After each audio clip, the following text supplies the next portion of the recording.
రాష్ట్రంలో కానీ దేశంలో కానీ ఒక పార్టీ అధికారంలోకి రావాలంటే ఆ పార్టీ సైడ్ ఎక్కువ శాతం మంది జనాలు నిలబడాల్సి ఉంటుంది.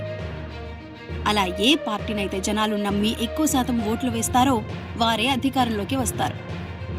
ఇకపోతే మే 13వ తేదీన ఆంధ్రప్రదేశ్ రాష్ట్రంలో అసెంబ్లీ మరియు పార్లమెంట్ ఎన్నికలు జరిగాయి.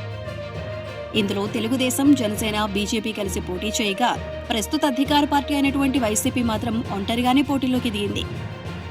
3 పార్టీలు పొత్తుగా పోటీ చేయటం, ఎక్కడైతే 3 పార్టీలకు బలం ఎక్కువగా ఉందో ఆ ప్రాంత సీట్లను ఏరుకోరి తీసుకోవటం, ఇలా అనేక పరిణామాల వల్ల కూటమి సైడు ఎక్కువ ఓట్లు పడే అవకాశం ఉంది అని చాలా మంది అంచనా వేస్తూ వచ్చారు. ఇకపోతే ఎలక్షన్ల అనంతరం వైసీపీ పార్టీ అధినేత అయినటువంటి జగన్మోహన్ రెడ్డి మేము పోయినసారి కంటే ఎక్కువ మెజారిటీ తెచ్చుకొని ఆంధ్ర రాష్ట్రంలో మరోసారి అధికారంలోకి రాబోతున్నాము అని చెప్పుకొచ్చాడు. దీంతో జగన్ ఎలాంటి సమీకరణాల ద్వారా ఇంత కాన్ఫిడెన్స్ గా ఎలక్షన్ల తర్వాత ఈ మాట చెప్పి ఉంటాడా అని అనేక మంది విశ్లేషించడం మొదలుపెట్టారు.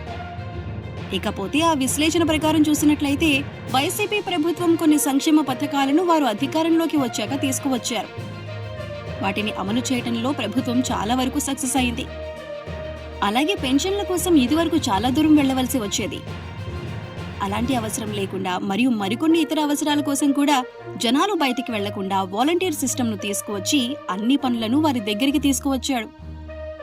అలాగే మరికొన్ని సంక్షేమ పథకాలను కూడా ప్రజలకు ఇవ్వడంతో వారంతా గంపగుత్తగా వైసీపీకి ఓటు వేశారని, దాంతో మళ్లీ వైసీపీని అధికారంలోకి రాబోతుందని జగన్ అంచనా వేసుకుంటున్నాడని చాలా మంది అభిప్రాయపడుతున్నారు.